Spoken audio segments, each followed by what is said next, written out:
There are so many special days in February. There's Eat Ice Cream for Breakfast Day, February 3rd. I'm serious. That holiday exists. I'm a fan. My birthday is February 23rd. There's Toothache Day on February 9, perhaps from eating so much ice cream just 6 days earlier. By the way, my birthday is February 23rd. Don't Cry Over Spilled Milk Day. That's on the 11th. Gumdrop Day. That's the 15th. Did I mention the 23rd is my birthday? Be Humble Day on the 22nd. Oh yeah, about humility. I told you my birthday is the 23rd, right? Just checking. I suppose the best known holiday in February is Valentine's Day on the 14th. When we were kids in elementary school, we always gave out those little sweetheart candies with sayings on them. I like you, I love you, please be mine. I remember giving one to my version of Charlie Brown's Little Red-Haired Girl. It said, "Be my Valentine." She responded, "I can't be your Valentine for medical reasons." I said, "What does that mean?" And she answered, "You make me sick." February 14, quite a day. It's quite a day this year because February 14 is also Ash Wednesday. That's the first day in the season of Lent, 40 days plus Sundays that conclude on Easter. How odd, the juxtaposition of those ideas on the same day. On the one hand, it's a day of affection and love and gifts.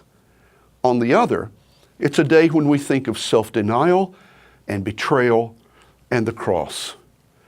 No two themes could possibly be further apart, right? Well, don't be too hasty in coming to that conclusion. You know, of course, what the biblical story of Lent is called. It's called the Passion Narrative.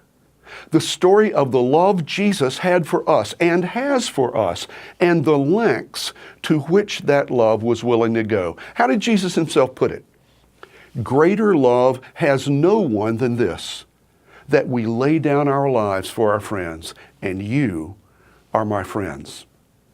In living a life of commitment to truth and compassion and integrity and sacrifice and kindness and faithfulness to God and neighbor, Jesus showed us what authentic living looks like. It's one way he laid down or offered his life for us. And in his death, he showed us what love looks like, going however far you have to go on behalf of those who are powerless to help themselves. February is also Black History Month, a time when we reflect prayerfully on the lives of so many people who stood tall and spoke out in the face of threats and abuses. They did so because so many other people were helpless to make wrong things right, to attain the freedom and safety that God endows to every human. And so, Frederick Douglass and Charles Sumner and Sojourner Truth and Harriet Tubman and James Farmer and Medgar Evers and Rosa Parks and Martin Luther King Jr. and countless others, black, brown, and white, ran the risk required.